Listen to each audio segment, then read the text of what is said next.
মানুষের সাথে কাজ করে যাচ্ছেন। তিনি হলেন বিএনপির সিনিয়র যুগ্ম মহাসচিব অ্যাডভোকেট রুহুল কবির রিজভী আহমেদ। বিশেষ প্রধান বক্তা বিএনপির যুগ্ম মহাসচিব অ্যাডভোকেট আব্দুল সালাম আজাদ। বিশেষ অতিথি সভাপতি আলী সবুজ, ছাত্র সভার বিষয় সম্পাদক এবং অন্যান্য নেতৃবৃন্দ। সময় কম,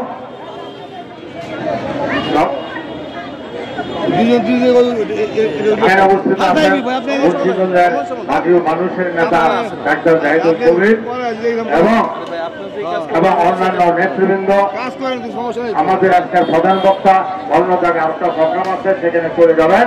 তাই আমি আমার বক্তব্য দীর্ঘায়িত না করে এখন বক্তব্য রাখবেন বিএনপির সিনিয়র যুগ্ম মহাসচিব অ্যাডভোকেট রুহুল কবির রিজভী আহমেদ।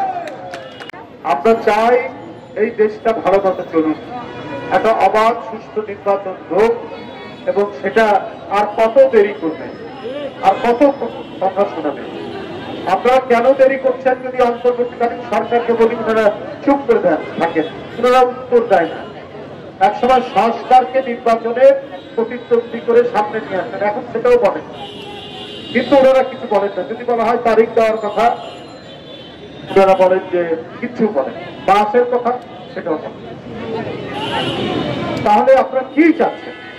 আপনারা বাজেট দিয়েছেন 7,90,000 কোটি টাকার বাজেট।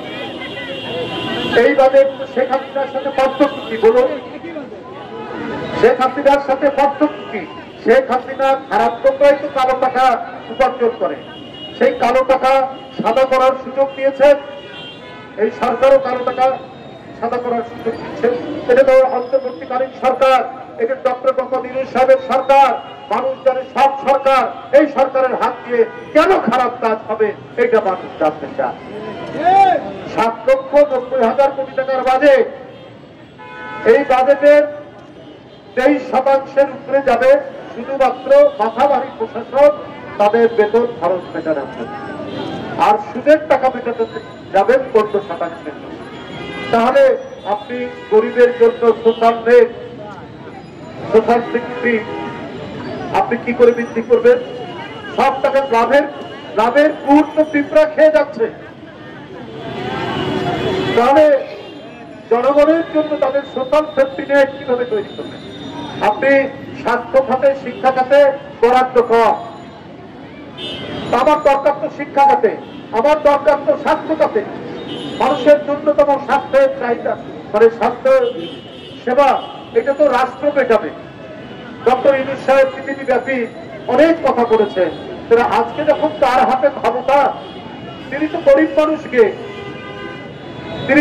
মানুষকে ভালো রাখবেন।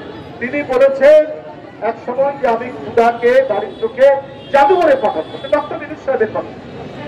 এখন দেখছি ওনার হাত দিয়ে ওই সমস্ত লুটেরা, ওই সমস্ত ব্যাংক ডাকাতরা,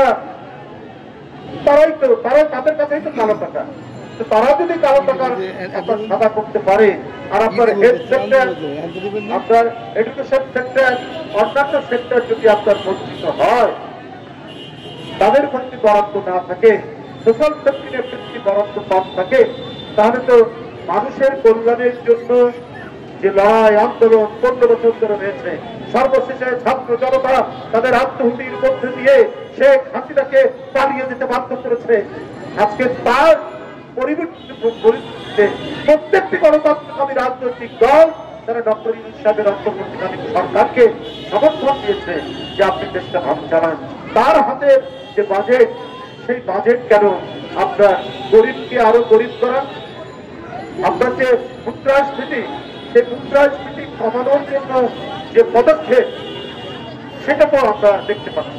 বরং মধ্যবিত্ত, নিম্ন মধ্যবিত্ত এবং নিম্ন আয়ের উপরে চাপ আরো বাড়বে, এটা অর্থনীতিবিদরা বলছেন, এটা আমার কথা। এই বাজেট, যাই হোক, আমি আর বক্তব্য নির্ধারিত করবো না।